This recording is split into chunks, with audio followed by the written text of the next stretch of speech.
Un caso paradigmático es el de Ricardo Monreal. Hace apenas unas semanas me contaron a detalle cómo había operado en Zacatecas contra la campaña de Cuauhtémoc Cárdenas. Eso sucedió más de 2 décadas atrás. Ya lo escribiré más adelante. Desde entonces, él y su familia han operado básicamente para ellos, sin importar que en el camino tengan que apuñalar a los amigos. En 2021, por ejemplo, Monreal operó contra Claudia Sheinbaum, para no ir tan lejos, con enormes consecuencias para el proyecto de izquierda en la capital, incluyendo la no ratificación de la fiscal Ernestina Godoy en un Congreso local dividido por las operaciones del Zacatecano. Victoriano Huerta lloró en el puerto de Veracruz en 1911 cuando vio partir al dictador Porfirio Díaz. Cometió genocidio contra los yaquis en Sonora, indígenas como él, y llevó a cabo una campaña militar de exterminio contra los zapatistas que habían hecho posible el gobierno de Madero, al que Huerta mismo servía. Pero Madero puso en sus manos al ejército, y yo me pregunto muchas veces, ¿qué lección no se aprendió cuando se le entregan posiciones a los Monreal?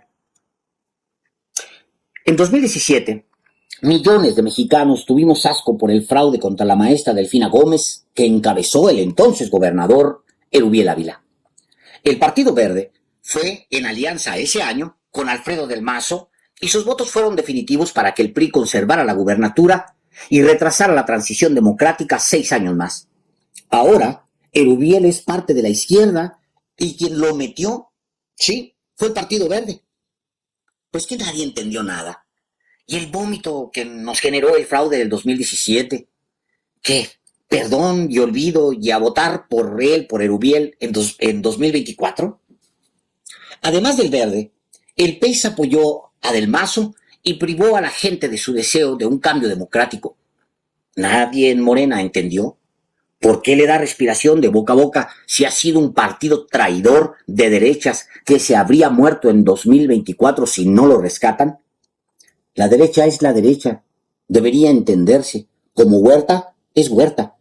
Y no hay nunca manera de justificarla.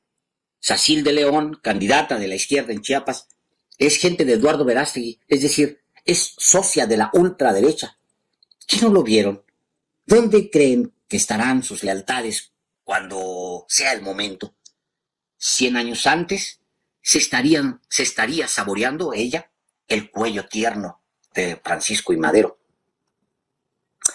Poco después del asesinato de Madero, el usurpador Victoriano Huerta revivió al militar porfirista Juan J. Navarro y lo hizo general de brigada a cargo de la comandancia militar de Colima.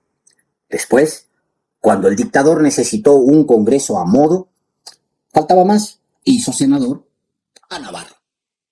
Desgraciadamente, Madero pagó el error con su vida, pero uno se pregunta si esa inmolación no fue suficiente para entender que si se ríe como hiena, y camina como hiena, y come carroña como hiena, ¿no deberíamos considerar a Erubiel Ávila lo que es una hiena? Por fortuna, Germán Martínez no llegó a la fiscalía y Morena se desistió de su alianza con Jorge Hank-Ron después de la presión de la militancia. Pero pienso que por respeto a la memoria de Madero o por la lección que dejaron sus errores, debería existir el mecanismo interno en la izquierda para detectar a tiempo y frenar a las hienas antes de que sea más difícil extirparlas. Porque a este paso, ¿qué sigue? A ser titular de la Fiscalía Especial para Atención de Delitos Cometidos contra la Libertad de Expresión a un agresor de periodistas como Adrián Rubalcaba. Lea usted con atención este párrafo. Escúchelo. Estoy plenamente seguro que el juicio de la historia le pesa muchísimo a Andrés Manuel. Los presidentes que solo gobiernan para el hoy, para salir en el noticiero de la televisión, pierden perspectiva trascendente de sus actos. Andrés Manuel mide sus palabras, sus gestos, sus invitaciones, pero al mismo tiempo atiende, no es arrebatado, es afectuoso. Y claro que tiene un potente liderazgo. ¿Apiñará indebidamente el poder? No puede. Será presidente de una república y esta es la negación al gobierno de un solo hombre. La república, obra juarista por excelencia, vive en la división de poderes, en los contrapesos y la rendición de cuentas. Sin embargo, hago mías las palabras de uno de los mejores amigos de López Obrador y fiel seguidor, José Agustín Ortiz Pinchetti, hombre prudente y honesto que sostiene la concentración de facultades y funciones podría dar origen a un rasgo negativo que sería el culto a la personalidad, respecto del cual habría que estar alerta. De cualquier modo, continúo leyendo este párrafo, de cualquier presidente habría que estar alertas. Estoy seguro que Andrés Manuel llegará, ejercerá y abandonará el poder con regularidad republicana. Cierro las comillas. Lo escribe Germán Martínez en 2018. Ese mismo Germán a quien López Obrador hizo titular del IMSS apenas inició su mandato. El mismo que el día de hoy grita que el presidente no es juarista y no es republicano. El que dice que no abandonará el poder, sino que estará detrás de Claudia Sheinbaum. Valía la pena aprender a golpes quién era ese señor, Germán Martínez, y quién es este individuo que ladra como panista, dirigió el PAN y volvió al panismo apenas se le abrió la oportunidad. Me resulta fascinante que Madero siga repartiendo lecciones a quien quiera entenderlas, pero son lecciones desde la derrota. La izquierda debería aprender de ellas. Debería entender que Ricardo Salinas Pliego no es amigo, aunque sonría de oreja a oreja cuando se sienta en privado. Que Germán Larrea no es buena persona, aunque transmita miles de veces en sus cines que tiene un tren de la salud que nadie que yo conozca ha visto. Debería entender que el Partido Verde es un parásito que abandona el cuerpo de sus víctimas apenas lo ve descomponerse y que las traiciones son reales, suceden y se gestan en la benevolencia del traicionado. En 1973, un joven idealista firmó Los Traidores, película que cuenta la historia de un líder obrero acomodaticio que terminó sirviendo a la dictadura de Argentina. Perseguido por Luis Echeverría en México, por una película que vio los cines muchos años después, acosado por todos lados, Raimundo Gleiser filmó en la clandestinidad otro documental, Ni perdón ni olvido, 1972, La masacre de Trelew, que cuenta el fusilamiento a mansalva de 17 presos políticos de izquierda en su país. 3 años después, en 1976, Raimundo Gleiser volvió a su tierra, Argentina. Cometió un error fatal. La dictadura que él mismo había estudiado y que él mismo había denunciado, lo hizo preso y desde entonces está desaparecido. Las consignas están ahí por algo. Porque vivos se los llevaron, vivos los queremos, es una de ellas. La otra es lapidaria. Ni perdón ni olvido. Y es una consigna con la que se nace dentro de la izquierda. Nadie, absolutamente nadie, debería olvidarlo.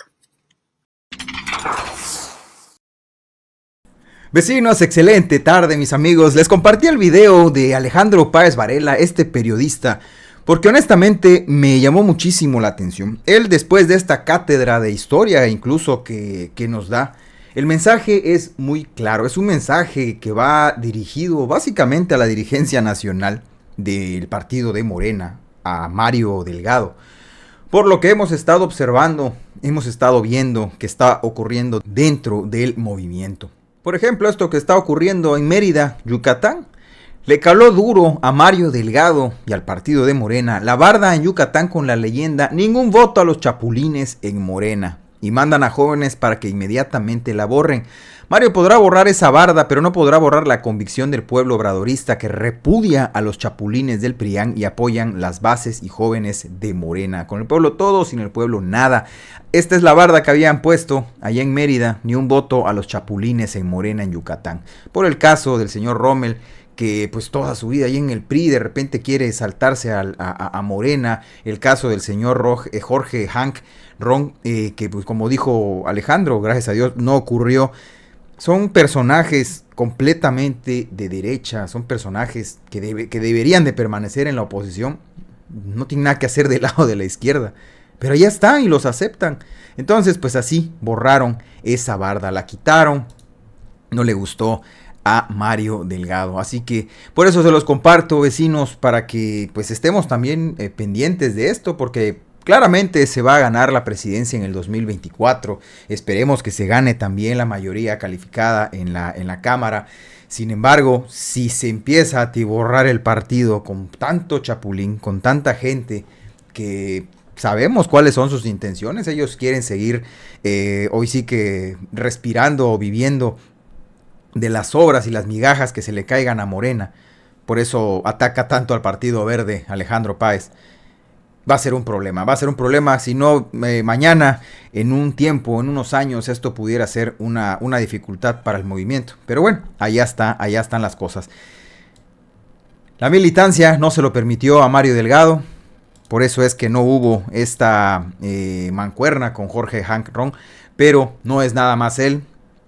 Muchos otros personajes, como Jorge Carlos Ramírez Marín, el yucateco que se salió del PRI hace poquito y se fue también al Partido Verde, están haciendo lo que se les pega la gana. Es como si Lili Telles de repente quisiera regresar. Quiero regresar porque me dio nostalgia, extraño a los morenistas, extraño al partido. O sea, es una estupidez, es una tontería. La señora se fue, no debería, no tiene nada que hacer en el partido. Lo mismo pasa con algunos chapulines, o la gran mayoría de todos esos chapulines del PRIAN, que se están uniendo a las filas de Morena. Pero bueno, hasta allá las cosas. Gracias amigos por acompañarme, espero hayan podido llegar al final del video. Si fue así, les agradezco como siempre ese valioso like y por supuesto su suscripción al canal. Cuídense muchísimo, nos vemos.